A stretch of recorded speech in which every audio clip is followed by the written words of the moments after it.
Raga, ma che differenza c'è tra il Formula Carbon, per intenderci, il Formula V2 e il Formula V2 e mezzo? In sostanza la forma è identica, abbiamo un diametro di 27 cm, il quick release che è in tutti di alluminio e poi ovviamente iniziano le differenze sui vari pulsanti. Diciamo in questa prima versione abbiamo semplicemente i pulsanti superiori, i pulsanti centrali che sono 3, poi abbiamo da questa parte un joystick completo che ha anche il rotaro e da quest'altra parte abbiamo semplicemente un joystick e i due pulsanti, diciamo quello del pit limiter messo vicino al pollice e questo qua corrispondente dall'altro lato. Le due palettine dietro sono delle palettine morbide che non danno quella sensazione di cambiata come se fosse una macchina diciamo sportiva, sono semplicemente delle palettine morbide funzionali.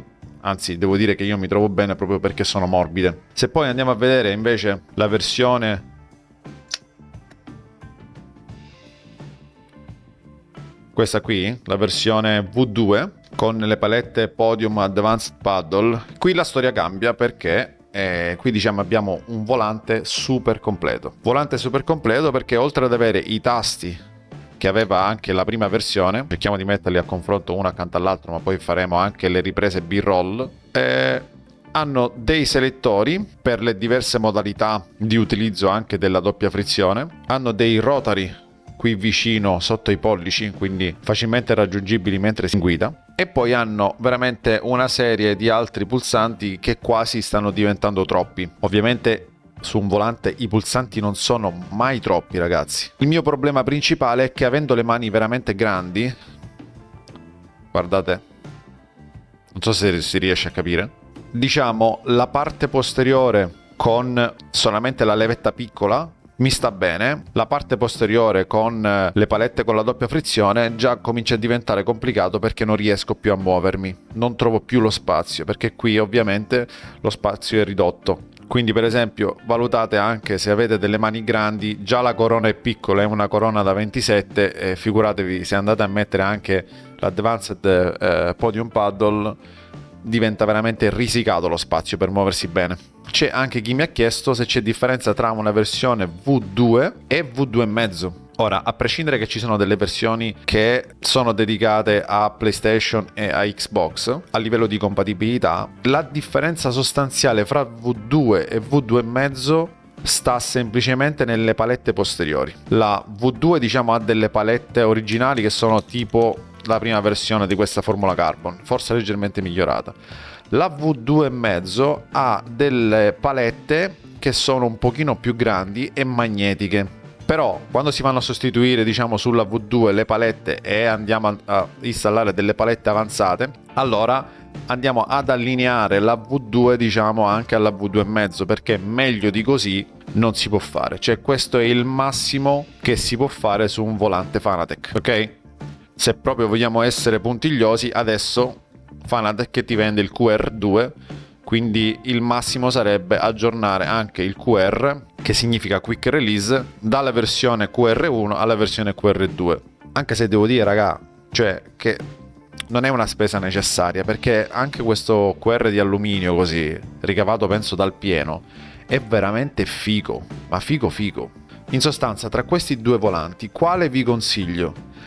Allora, se non avete necessità di avere tantissimi tasti e non avete necessità anche di avere la doppia frizione, potete andare tranquilli anche con il Formula Carbon, che molto spesso si trova sui mercatini dell'usato a 180-200 euro al massimo, se è nuovo 200 euro.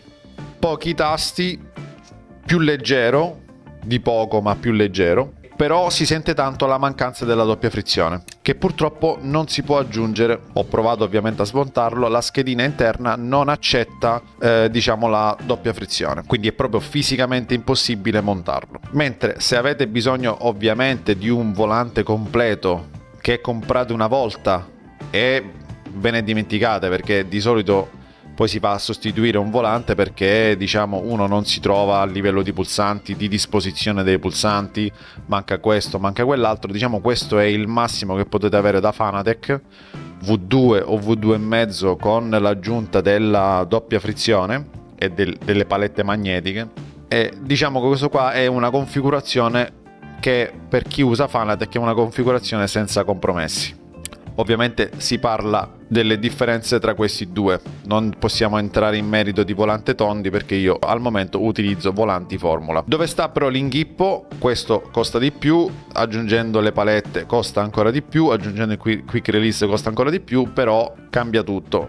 Un'estetica decisamente accattivante, completo di tantissimi pulsanti e funzioni, e l'unico mio problema, come vi dicevo prima, è, ed essendo che ho le mani veramente grandi, ho diciamo difficoltà nel riuscire a fare questi movimenti veloci che normalmente faccio con le dita per cambiare marcia e utilizzare diciamo le altre palette. Mi si inceppano le mani perché faccio diciamo dei tocchi accidentali e quindi non mi trovo bene.